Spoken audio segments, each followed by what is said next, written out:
In this video, we're going to talk about compelling leaders. It is the last step in primal branding. Primal branding is a concept by Patrick Hanlon where he talks about instinctive codes that are hardwired into the brain, where if you activate those primal codes, you will create zealots for your brand.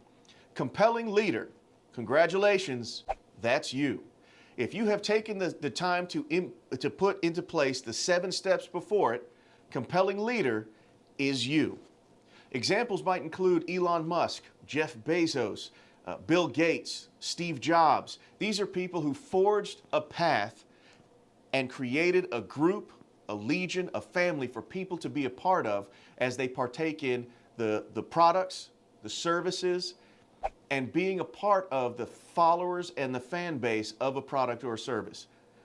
When you have created that, you are the compelling leader. So make sure that you be it. If you have any questions, please reach out to us, info@amsdynamics.com. Please like and subscribe for more content like this, and we'll see you in the next video.